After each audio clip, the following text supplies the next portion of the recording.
Okey, Assalamualaikum warahmatullahi wabarakatuh. Nama saya Muhammad Faizul Hadi bin Zulkifli. Nombor matrik saya AA200-259. So, hari ni kita hendak membicarakan tentang aplikasi dan perbezaan penggunaan penderia dan transducer. So, okey, aplikasi penderia. Okey, penderia ni ada banyak jenis.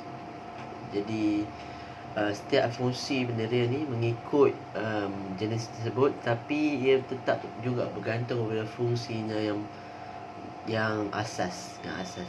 So, yang pertama adalah penderia penglihatan dan pengimejan.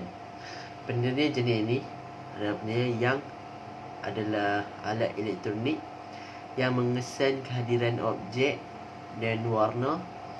Nah, seterusnya mengubah maklumat itu menjadi sebuah gambar visual yang dipaparkan dalam display seperti yang digunakan dalam kamera. So, okey.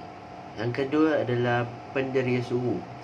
Penderia suhu ini adalah digunakan untuk mengesan dan mengukur ciri termal gas, cecair dan pepejal yang digunakan dalam banyak jenis dalam banyak industri pembuatan. Industri pembuatan banyak menggunakan penderia suhu ini untuk mengesan ciri termal cecair ke pepejal yang ada dalam tersebut. Okey, yang ketiga adalah penderia elektrik. Penderia elektrik adalah digunakan untuk mengesan voltage dan arus. Penderia elektrik ni digunakan di mana saja bagi mengenal pasti maklumat mengenai keadaan sistem elektrik. So, asasnya adalah di mana ada sistem elektrik, di situlah ada penderia elektrik bagi mengesan dan memastikan keadaan sistem elektrik itu dalam keadaan yang elok. Okey, yang keempat adalah penderia radiasi. Okey, radiasi adalah alat elektronik yang mengesan kehadiran zarah alfa, beta dan gamma. Okey, so penderia radiasi ini akan digunakan dalam banyak industri-industri yang terlibat dengan bahan radiasi, industri yang berurusan dengan bahan radiasi. Okey, seterusnya kita pergi kepada aplikasi transducer. Transducer seperti penderia juga ada banyak jenis, tetapi ia tetap mengikut fungsinya yang utama, yang asas. So, yang pertama adalah transducer ada yang jenis mengubah haba daripada sesuatu peranti kepada isyarat elektrik atau kerja mekanikal supaya masalah suhu dapat diselesaikan. So, kita dapat tengok benda ni dalam water heater, pemanas air. Yang kedua adalah transducer. Transducer yang digunakan dalam pembesar suara untuk menukarkan isyarat elektrik kepada bunyi akustik. So, asalnya dia dalam pembesar suara untuk mengubahkan isyarat elektrik kepada bunyi akustik. Okey, yang ketiga adalah transducer yang digunakan di dalam antena untuk menukarkan gelombang elektromagnet kepada isyarat elektrik. Okey, seterusnya kita pergi kepada perbezaan penderia dan transducer.